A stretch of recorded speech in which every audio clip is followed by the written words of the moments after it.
भारत में 108 एक ऐसा अंक है जो अत्यंत महत्वपूर्ण स्थान रखता है।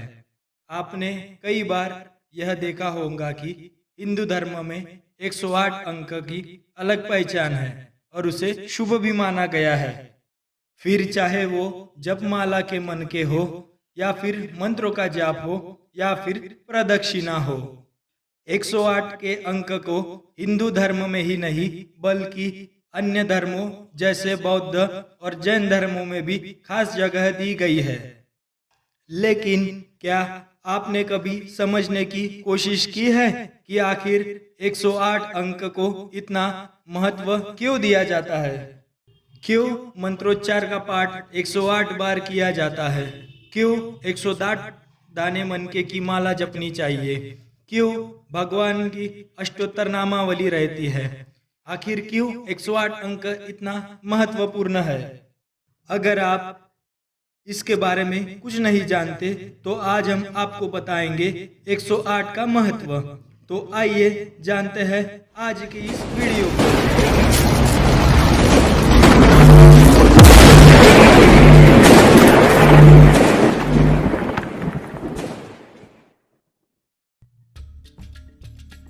नमस्कार दोस्तों, थिंक एंड ग्रो परिवार में आपका स्वागत है। पौराणिक और सामाजिक कथाओं को देखने के लिए सब्सक्राइब कीजिए और बेल आइकॉन पे क्लिक कीजिए ताकि आपको हमारे हर नए वीडियो की जानकारी मिल सके।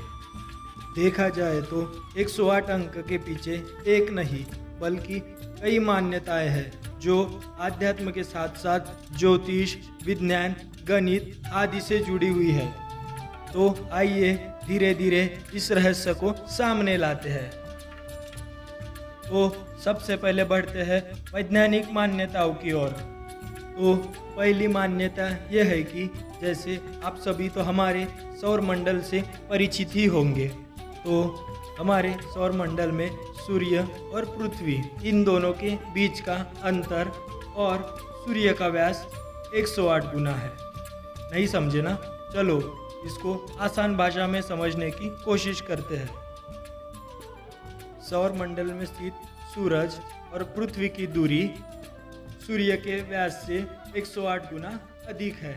मतलब सूरज और पृथ्वी के बीच की दूरी में लगभग 108 सूरज रख सकते हैं। इसी तरह चंद्रमा और पृथ्वी के बीच का अंतर और चंद्रमा का व्यास भी 108 गुना है। मतलब चंद्रमा और पृथ्वी के बीच की दूरी चंद्रमा के व्यास से 108 गुना अधिक है। इसका मतलब चंद्रमा और पृथ्वी के बीच के दूरी में लगभग 108 चंद्रमा रख सकते हैं।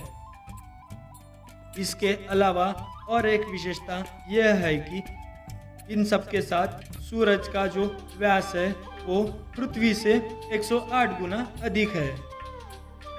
इसका मतलब सूरज के व्यास में 108 पृथ्वी समाविष्ट हो सकती है। यही नहीं, सूर्य से जुड़ी एक और मान्यता यह है कि सूरज एक वर्ष में 2,12,000 कलाएं बदलता रहता है। इस एक साल में सूरज 6 महीने उत्तरायण और 6 महीने दक्षिणायन रहता है। तो उत्तरायण में जब सूरज रहता है तब वो 6 महीने में वो 1,08,000 कलाएं बदलता है और उर्वरित 6 महीने में जैसे दक्षिणायन में वो 1,08,000 कलाएं बदलता है। और इन्हीं हर 6 महीनों के 1,08,000 कलाओं में से आखिरी 3 शून्य हटा दिए जाए तो हमें 108 संख्या प्राप्त होती है। तो इस तरह हमारे सौर मंडल में भी 108 का महत्व देखने को मिलता है। तो अब बढ़ते हैं हमारे ज्योतिषी मान्यताओं की ओर, जिसे हम पंचांग भी कहते हैं। तो मान्यता है कि हमारे कुल 27 नक्षत्र होते हैं, जैसे कि अश्विनी नक्षत्र, भरणी नक्षत्र, मृगशीर्ष नक्षत्र, अश्लेषा नक्षत्र इत्यादि। ऐसे 27 नक्षत्र रहते हैं। अगर इस पे विस्तार से बताऊंगा तो वीडियो बड़ा हो जाएगा। अगर आपको इन सभी नक्षत्र के बारे में जानना है तो कमेंट में लिखिए, हम उस पर नया वीडियो बनाएंगे।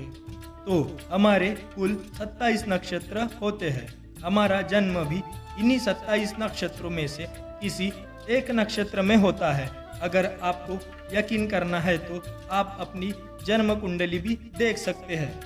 तो भारतीय ज्योतिष के अनुसार हर नक्षत्र 13 डिग्री का होता है और सभी नक्षत्र मिलकर राशि चक्र के 360 डिग्री का एक चक्र पूरा करते हैं और इन्हीं 27 में से हर नक्षत्रों का एक चरण होता है। तो 27 नक्षत्र और हर नक्षत्र के 4 चरण, ऐसे हमें 108 संख्या प्राप्त होती है। यही नहीं, भारतीय ज्योतिष के अनुसार एक और मान्यता है कि हमारे सौर मंडल में 9 ग्रह है। अब यहाँ ये सवाल उठता है कि ग्रह किसे कहते हैं? तो सूर्य या किसी भी तारे के चारों ओर परिक्रमा करने वाले खगोलीय पिंड को ग्रह कहा जाता है। तो हमारे 9 ग्रह, जिनके नाम है बुध यानी मर्क्यूरी, शुक्र यानी वेनस, पृथ्वी यानी अर्थ, मंगल यानी मार्स, बृहस्पति यानी जुपिटर, शनि यानी सैटर्न, अरुण यानी यूरेनस, वरुण यानी नेपच्यून और प्लूटो, ये हमारे 9 ग्रह है, जिसमें पृथ्वी तीसरा ग्रह है। कभी कभी हम इन्हीं 9 ग्रह की पूजा भी करते हैं और हमारी कुल 12 राशियां भी होती है। जब हमारी जन्म पत्रिका बनाई जाती है तो हमारे नाम के अनुकूल हमारी राशि होती है और प्रत्येक राशि में हर ग्रह विभिन्न प्रकार से स्थापित रहता है। तो ये कुल 12 राशियां और 9 ग्रह हमारे पत्रिका में अलग अलग 108 प्रकार से विभिन्न जगह स्थापित हो सकते हैं और इन्हीं ग्रहों का असर हम सब पर भिन्न भिन्न होता रहता है। इसीलिए 108 हमारे लिए महत्वपूर्ण है। इसी के चलते हुए जपमाला में भी 108 मनकों की संख्या निर्धारित की गई है। अभी आपको मन में सवाल उठेगा कि जपमाला कौन सी होनी चाहिए और उसे कैसे जपना चाहिए और उसे किस तरह जपना चाहिए, जपमाला की विधि क्या है और उसके लाभ क्या है। तो इस पे हम अगला वीडियो बनाने वाले हैं, जिसका नोटिफिकेशन आपको मिल जाएगा। तो ये हुए ज्योतिषी मान्यताएं। आगे बढ़ते हैं हमारे धार्मिक मान्यताओं की ओर। एक मान्यता है कि हमारे हिंदू धर्म में 108 उपनिषद है, जिनमें से कुछ नाम है आत्मा उपनिषद, सावित्री उपनिषद, कुंडिका उपनिषद, देवी उपनिषद, त्रिपुरा उपनिषद, भस्म उपनिषद। ऐसे हमारे हिंदू धर्म में 108 उपनिषद दिए गए हैं। दूसरी मान्यता यह है कि भगवान महादेव से पहचाने जाने वाला तांडव नृत्य जो कभी कभी भगवान महादेव करते हैं, तो उनके तांडव में भी 108 मुद्राएं होती है। भगवान महादेव उनके इस नृत्य में अलग अलग 108 मुद्राएं दिखाते हैं। यही नहीं, भगवान महादेव के मुख्य गणों की संख्या भी 108 ही है। इसलिए सभी शैव संप्रदाय रुद्राक्ष की माला में 108 मनकों का जाप करते हैं और वो 108 मनकों वाली रुद्राक्ष माला भी धारण करते हुए नजर आते हैं। ऐसा भी कहा जाता है कि एक बार पूर्णिमा के रात भगवान श्री कृष्ण ने वृंदावन में महारास लीला की थी, जिसमें उन्होंने 108 गोपियों के संग रासलीला की थी और श्री कृष्ण ने भी अपनी माया से 108 रूप धारण कर लिए थे ताकि किसी भी गोपी को उनकी कमी ना हो। यह रासलीला 6 माह तक चली थी और इसमें स्वयं महादेव भी गोपी बनकर आए थे और रासलीला करने लगे थे। यह थोड़ी अलग कथा है, इसे फिर कभी सुनाएंगे।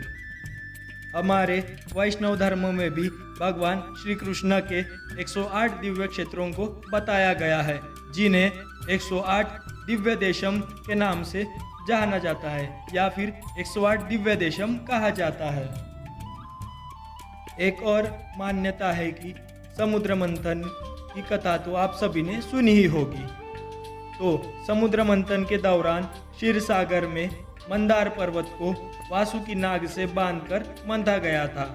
तो इस मंथन में एक तरफ देवता और एक तरफ असुर थे। इस मंथन में 54 असुर और 54 देवता थे। इसे जोड़ा जाए तो कुल 108 लोगों में मिलकर समुद्र मंथन किया गया था। तो यहाँ से भी हमें 108 संख्या प्राप्त होती है। इन्हीं सब कारणों को देखते हुए 108 ये संख्या बहुत महत्वपूर्ण जानी जाती है। तो इन्हीं के कारण जपमाला में भी 108 मन के होते हैं और मंत्रों का जप भी 108 बार किया जाता है। कुछ कुछ मंदिरों में 108 बार प्रदक्षिणा करने की भी मान्यता है। हिंदू धर्म के अलावा भी जापान के बौद्ध मंदिरों में नए साल का स्वागत करने के लिए और पुराने साल को समाप्त करने के लिए 108 बार घंटा बजाया जाता है। उनका लक्ष्य इसे बजाकर सांसारिक प्रलोभन को हराकर मोक्ष प्राप्त करना होता है। बोधिसत्व महामती ने भी भगवान बुद्ध को 108 सवाल पूछे थे। यही नहीं, कई बौद्ध मंदिरों में भी 108 सीढ़ियां रखी गई है। तो यह थे कुछ धार्मिक कारण। और अब आगे बढ़ते हैं हमारी शारीरिक मान्यताओं की ओर। मनुष्य के मन में भावनाओं का भंडार है और हमारी 6 प्रकार की इंद्रियां हैं, जो कि सुनना, सूंघना, स्वाद, स्पर्श, दृष्टि और चेतना है। मगर ज़्यादातर लोगों को केवल 2 या 5 तरह की भावनाएं ही पता है। लेकिन मनुष्य के अंदर भी कुल 108 भावनाएं विद्यमान रहती है, जिसमें 36 भूतकाल यानी अतीत से जुड़ी हुई रहती है, 36 भावनाएं वर्तमान और 36 भावनाएं भविष्यकाल से जुड़ी होती है। और कुछ बौद्ध और जैन धर्मों में भी इस बारे में पढ़ाया जाता है। यही नहीं, आयुर्वेद के एक मान्यता के अनुसार हमारे शरीर में भी कुल 108 दबाव बिंदु है, जहां पर दबाव डालकर शरीर की कई बीमारियों को बिना दवाई ठीक किया जाता है। और मार्शल आर्ट भी इस सिद्धांत को स्वीकार करता है। हमारे शास्त्रों के अनुसार भी मनुष्यों में 108 भौतिक कामनाएं होती है और वह 108 तरह के झूठ भी बोल सकता है। तो इन्हीं सब कारणों को देखते हुए 108 यह एक संख्या बहुत ही महत्वपूर्ण बताई गई है। और यही नहीं, यही 108 संख्या संपूर्ण विश्व का भी प्रतिनिधित्व करने में भी सिद्ध हुई है। तो हम आशा करते हैं कि आपको इस वीडियो में 108 संख्या महत्वपूर्ण क्यों है, इसके सवालों के जवाब आपको मिल गए हैं। तो जैसा हमने बताया कि जपमाला में भी 108 मन के रहते हैं। तो ये जपमाला कैसी जपनी चाहिए और ये कौन से धातु की रहती है, इसे जपने की विधि क्या है और इसका लाभ क्या है, तो हम इस पर भी अगला वीडियो बनाने वाले हैं। तो आपको यह वीडियो पसंद आया तो सब्सक्राइब कीजिए और देखते रहिए थिंक एंड ग्रो। धन्यवाद।